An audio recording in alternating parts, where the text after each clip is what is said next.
In today's news, residents of the Virgin Islands expressed disgust as BVI government decides to halt the COVID-19 rollout due to delay in shipment. Officials of the government chose to give a second dose instead of allowing as many residents as possible to receive the first dose. Sebastian's restaurant sets record straight, saying, "We would never intentionally flaunt the regulations." BVI's Rakkoi AR Brathwaite sprints to number 8 in the world and number 1 in the NCAA. We are joined by the lovely Kiaya George of BVI CCHA. She talks women empowerment and climbing the ladder in male-dominated fields. All this and so much more when 284 News returns.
Welcome everybody. It's Wednesday, March 3rd, 2021. I'm Ron Grant coming to you live and direct from our home, our paradise in Tortola, the beautiful British Virgin Islands. A happy Wednesday to each and every one of you. Thanks for joining us. Now, beginning on a very daunting note, breaking news, we begin with some daunting announcements by the government of the Virgin Islands that the COVID-19 vaccine rollout has been halted in the Virgin Islands due to a delay in vaccines arriving from the UK. Now, this announcement, viewers, was made last evening by the Minister of Health and Social Development, the Honorable Carrion Malone, on the VIP's recent radio program.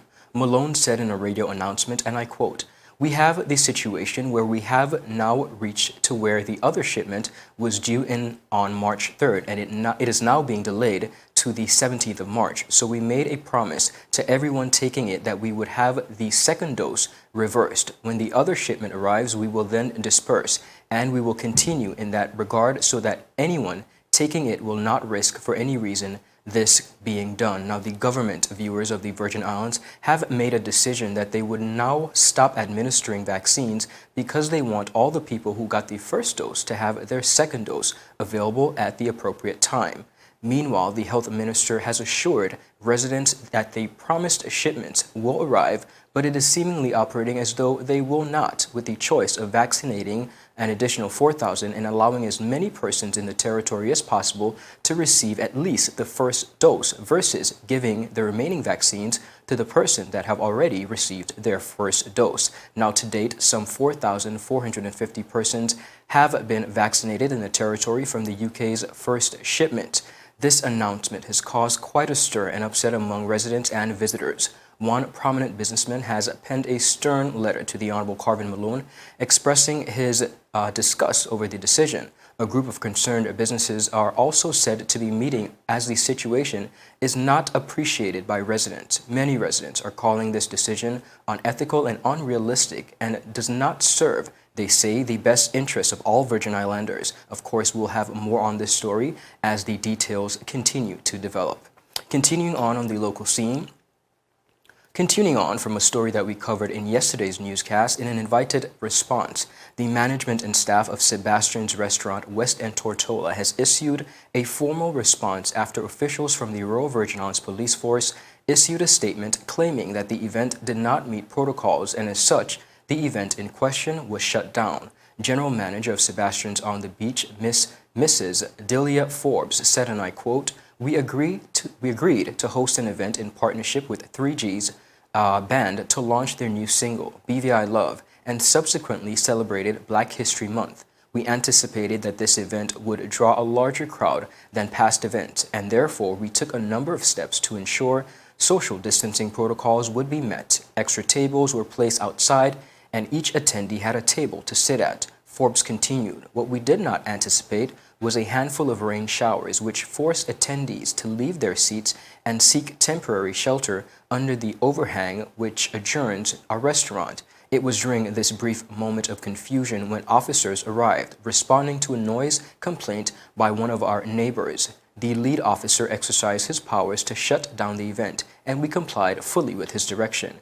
We have created events in our restaurant just to keep our staff employed without laying anyone off and would be unable to feed their families. How would they, rather, be able to feed their families? I will not do that." Now, in noting that the company has always sought, she said, to abide by laws set, Forbes continued by saying, and I quote, "At Sebastian's, we take the rule of law as well as the ongoing pandemic very seriously. Since we have been allowed to open for business on December 1st, we have strictly complied with every rule and regulation set by the government of the Virgin Islands. Safety and responsibility are always our top priorities. We constantly enforce social distancing, mask wearing, and hand sanitizing protocols. If guests arrive without a mask, we provide one for them. We would never," she said, "intentionally flaunt the regulations." She further said that the reports made by officials was incorrect and unethical and served to damage their reputation. The management and staff of Sebastian's wish to notify the public that they are open for business and did not at any point close. She said, "Through this experience, we have learned several ways in which we can improve our procedures when it comes to hosting events to ensure that everyone in attendance can enjoy themselves in a safe and appropriate environment. We have always and will continue to be a pillar in our local community. We support them and vice versa. All our neighbors would attest that even the ones who occasionally find our music a bit too loud." Those were the statements by the general manager and official invited comment after the story broke. Now, continuing on.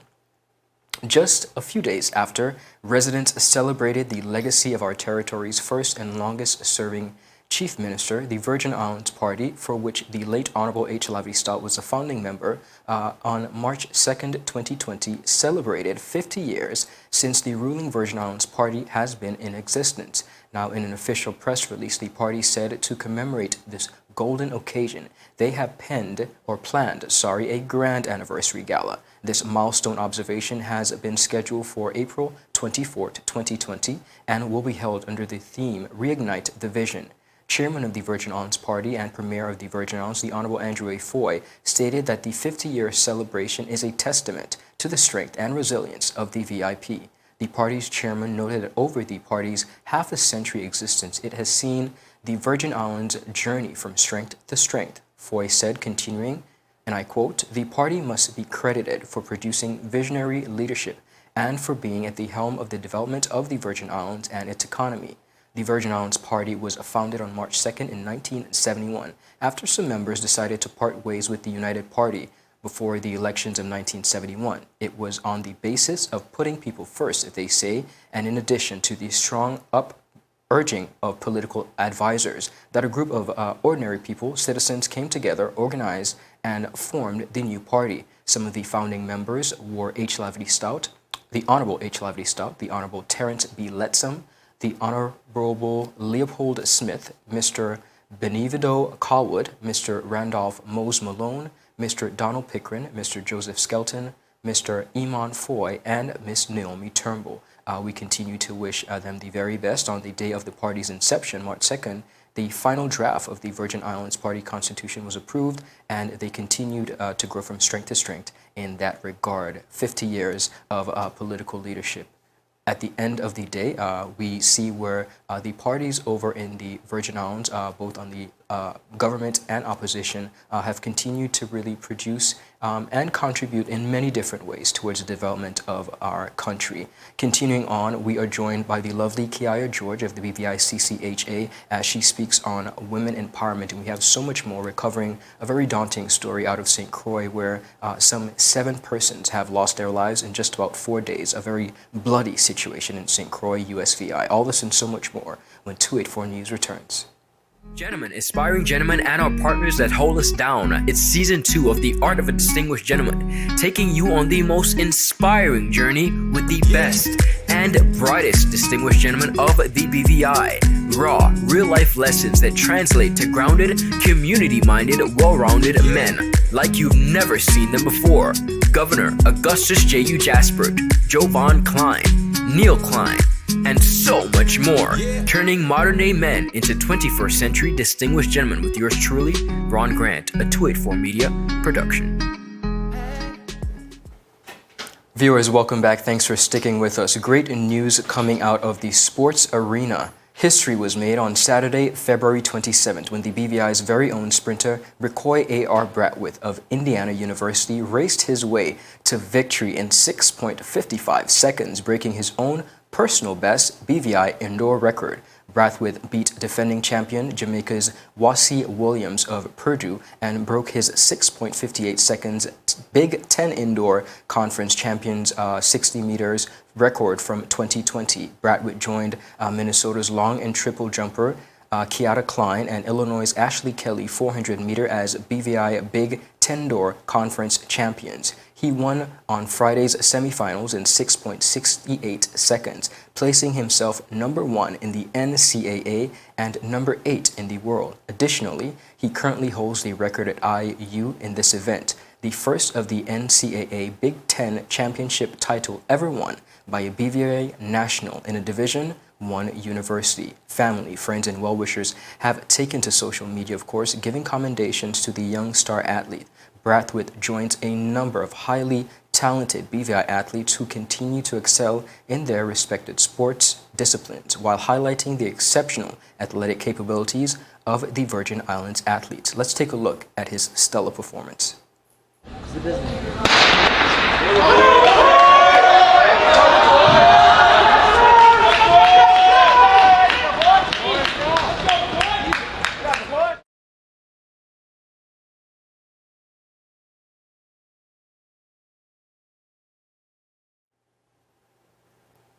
That was his amazing performance. We want to wish Mr. Brathwaite here at 284 Media, wish him the very best, and all the other athletes who continue to represent and do exceptional work and represent us on an international basis. Now, viewers, we are joined by the lovely Kiara George of BVI CCHA.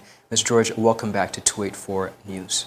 Thank you, Ron. Thank you for having me. I love being here with you all. Absolutely. We love having you. Now, today is a very special interview. You're speaking on a different topic outside of BVI CCH and your contributions.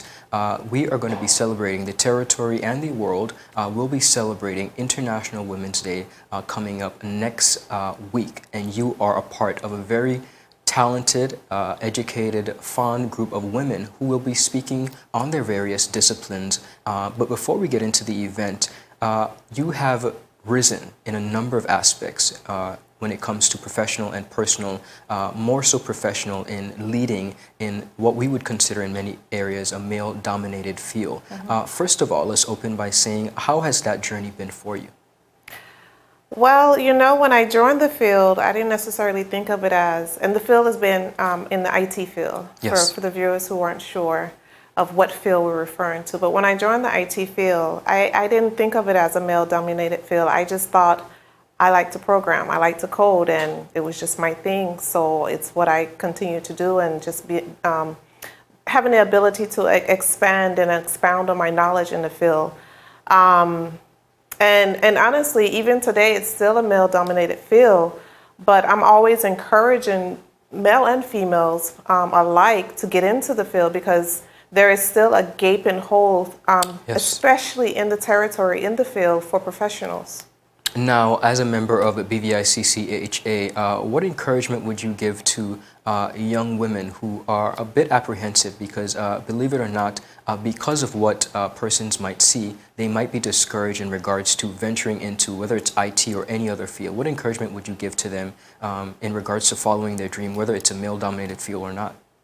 I would encourage any young lady that's coming up behind us women that's already out there doing it, to not let fear hold you back. Fear never stopped me, and it doesn't have to stop you. Fear of failure shouldn't be a reason. Fear of it being a male-dominated industry shouldn't be a reason. Just remove the fear, and then grow into remove the doubt. Because I also find that that's another thing that a lot of young ladies may have as well. where somehow people have kind of shifted them into where they think they're supposed to be. For instance, I was speaking to a young lady just yesterday who wants to do accounting and I think finance, and that's what she's at HLSCC doing right now. And I began to ask her, like, what was she going to do with that? And I began to coach her on, the ACCA program that they have down there, and letting her know that, she's limiting herself by stopping there. And then I asked her, no, she continued on to say that that's not what she really wanted to do. So I asked her, well, why are you doing it? And she wanted to be a chiropractor. And she said that she didn't have the money to go to school and it's not something that's prevalent here. And I was like, what do you mean it's not prevalent? I started there because I said, what do you mean it's not prevalent? I remember during the lockdown, there were a lot of people searching for a chiropractor. Absolutely. I don't know if there's only just one on the island, but that tells me that there's not enough of them on the island. And then she began to talk about how she didn't have the funds to go to school. And, she mentioned government. And I said, but you don't need government to go to school. You just need to be resourceful. And I share with her that I didn't pay for schooling. Whatever, because she mentioned that the government scholarship wasn't always enough, or most often is That's not correct, enough yes. for you to go to school. And I said, well, when I went to school, what one scholarship didn't cover, another scholarship did cover. Now, I know it was different for me because as a U.S. citizen, I had access Lots to of options. more scholarship and funding options. But what I wanted her to see is that she has options. And that's our thing, young ladies, young women, older women. We have options. We don't have to conform to what society has decided that we should be doing, what fields we should be in. If you want to code. If you want to be a mechanic, go be a mechanic. You don't have to be a chef. You don't have to do baking and bakery or whatever asinine things that they've decided that we should do. Yes. What do you want to do? Do not limit yourself. Go do what you want to do. The sky is the limit. Indeed. Remove your fear, remove your doubt, and head out to it. Go for it. Well said, and thank you so much. The event of which you're going to be a part of, tell us a bit about it. Okay, well, I have the grand honor of being one of the guest speakers at, I call it dinner, dinner, paint, and sip, because it includes dinner. Oftentimes you just hear about paint and sip. And when I started to promote it to people and, they're like, how much is it? I'm like, $60. And I'm like, no, but it's dinner. So I've just changed it to it's dinner, paint, and sip. And it's at Omar's Cafe down in West End. And we all know Omar's has yummy, yummy food. Indeed. It's an opportunity to get off the island, considering it's on Frenchman's Key. So go ahead and cross the bridge, leave the island. It's a good sell. But we have a wonderful group of women who are movers and shakers. We're doing the darn thing. And I'm just so happy to be a part of it. I'm thankful that Gabrielle will ask me to be a speaker on behalf of the chamber. I'm thankful that she would trust the chamber, trust myself to speak at her event. I'm just thankful.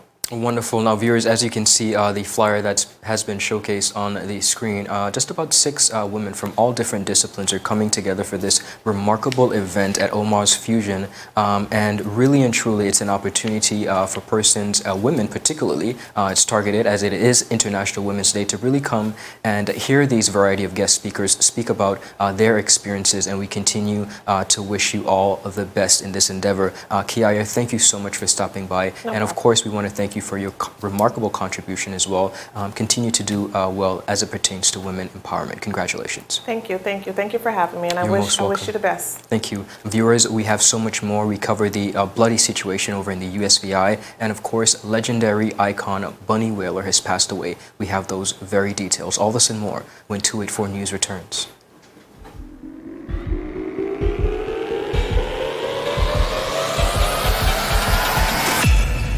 Hey, Johnson. What's up? Well, you look like you're about to pass out. I think I am. But anyhow. Cho, what are you doing? Remember last year when I spoke to you over the phone? When I said, well. Anyhow, ever since that moment, I was wanting to take this step further with you. OMG, Johnson! I want to know if you, Via, would officially have me as your sales rep with a friend What? to get live with our February promotions. Huh? Get live, get love, and get gifted. Bring a friend to CCT to sign up for a freedom plan. Take a picture with them in the store and post to social media with the hashtag GetLiveCCT. Then put your receipt with your number in the golden basket and wait on a call from Jante. First place gets $500 each. Second place matching Samsung Galaxy A30s. And third place $150 shopping vouchers each to one mark. So what you really saying? Really? And I could bring a friend too? More the merrier. Viewers, welcome back. Thanks for sticking with us. You're watching 284 News out of Tortola in the British Virgin Islands. Now, on the international scene, fans all across the world were daunted and saddened by the passing of legendary reggae singer Bunny Wailer, who died in the Medical Associates Hospital in Kingston yesterday morning, March 2nd, 2020. Now, the Jamaican Observer confirmed his passing, and they said he was 73 years old. In a quote, "Yes, he did. He died about 8 a.m. this morning. I'm still right here with him," his manager Maxine Stowey told the Observer Online shortly after his passing. The one and only Bunny Wailer had been in and out of the hospital since his second stroke in July of 2020. Hailing from Trenchtown, Bunny Wailer's given name is Neville Livingston. He is the founding member of the Wailers, which included Bob Marley and Peter Tosh. Marley died of cancer in May of 1981 on the 11th of May, while Tosh was killed at his St. Andrew home on September 11th, 1987. Bunny Wailer's albums include Black Heart Man, released in 1976, and Rock and Groove, which came out 5 years later, with hit songs including Cool Runnings, Ballroom Floor, Crucial, and Ball Head Jesus. Now, in 2017, the Jamaican government awarded Bunny Wailer an Order of Merit, the country's fourth highest honor. The government again recognizing him for his contribution to Jamaican music in February of 2019 with a Reggae Gold Award. We continue to celebrate his music and his life and legacy, as it will definitely continue to live on. And now, viewers, on to our final story of today, but a very sad and daunting story coming out of neighboring St. Croix, USVI. It has been a bloody few days over in St. Croix, USVI, as in 4 days, 7 persons have been shot dead in separate incidents, with a total of 12 injured.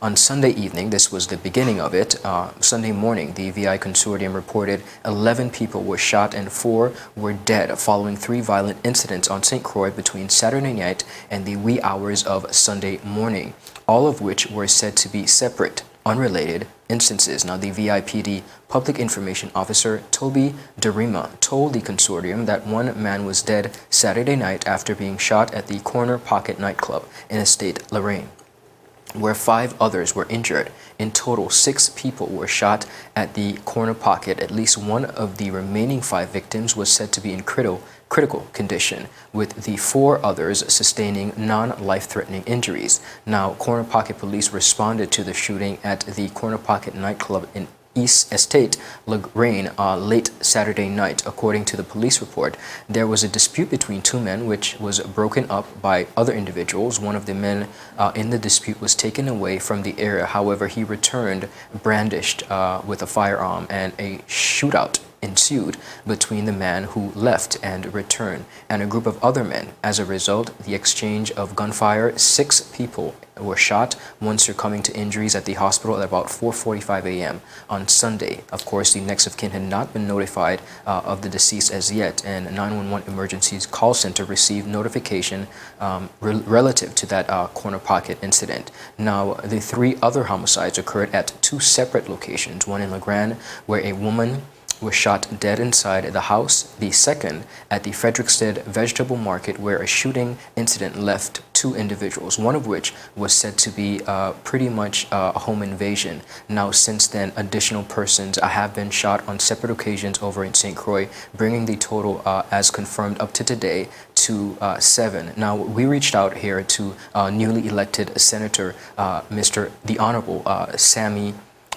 Samuel Carrion, who really spoke to this dire situation, and we have a clip from Mr. Carrion, and he is really sharing his heartfelt appeal as he really echoes the sentiments and the tone that's happening on St. Croix right now. Take a listen. This is the U.S. Virgin Islands Senator Samuel Carrion from the St. Croix District. It's truly a sad period for us here in the Virgin Islands, but specifically for St. Croix. These senseless acts of gun violence just fuel a cycle of retaliation and hatred and more violence. We must find new ways to address the gun violence in our island, as well as stopping the flow of illegal arms. We can't look at these shootings simply as statistics. Gun violence is truly tearing our families and our community apart. It's clear to me that what law enforcement is doing is not enough. That's why it's time for a different, more holistic approach.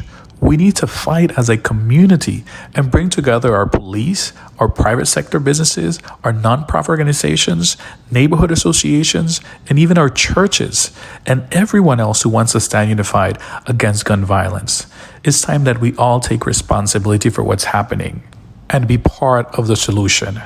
If you see something, say something. Viewers, that was the Honorable Samuel Carrion, a newly elected senator over in St. Croix, speaking to the situation. Of course, we could confirm that one of the victims have been identified by the next of kin as Elise Ruse, 66, home invasion situation that we spoke about, Frederickstead vegetable market shooting, as police officers were responding to the corner pocket shooting. Another incident occurring at the Frederickstead vegetable market occurred. Now, the 911 emergency call center received notification of shots fired and multiple injuries at the market at 12:21 a.m. on Sunday. A total of 4 individuals were shot during that incident. Officers arrived to the area and discovered an unresponsive Hispanic male under the market. A number of other victims shot at the market were taken to the Juan F. Louis Hospital in private vehicles. One of the victims, a female, was being rushed to the hospital when the private vehicle carrying her overturned and crashed near the Clifton Hill area on the Melvin Evans Highway. She, along with the driver, were taken to the hospital afterwards. Now, the victims who were killed by gunfire at the market were identified by next of kin as 49-year-old Johnny Martinez, who died on the scene, and 47-year-old David Cloden, who died at the hospital. Now, 2 other individuals received non-life-threatening injuries, that is, and were at the hospital receiving treatment as of Sunday morning. The multiple killings on St. Croix really encapsulated a very violent and bloody week on the island. Just Friday morning, a man was shot to death on Main Street in Williams Delight, bringing that total of homicides again to 7 as of today. Of course, on a very sad note, recently as well, over in St. Croix, a tourist drowned and lost their life. And St. Croix really at this point is struggling to come to grips with a lot of issues. But we remember our families and friends over in that area, and we continue to wish them the very best of safety. One of the things what we look at, viewers, as it pertains to gun violence across the region, particularly in the U.S. and BVI, while the situation is not as intense over here on Tortola, it does really encapsulate the grave magnitude that these events have on not only a territory, but families, and we continue to wish each of us the continued safety as we continue to traverse the roads. Viewers, that's all the time we have today. Thank you so much for sticking with us. It's been a pleasure. We will be back here tomorrow, of course, bringing you a daily dose of local, regional, and international content. I'm Ron Grant. It's always a pleasure. Have a happy Wednesday, and we'll see you later. Bye-bye.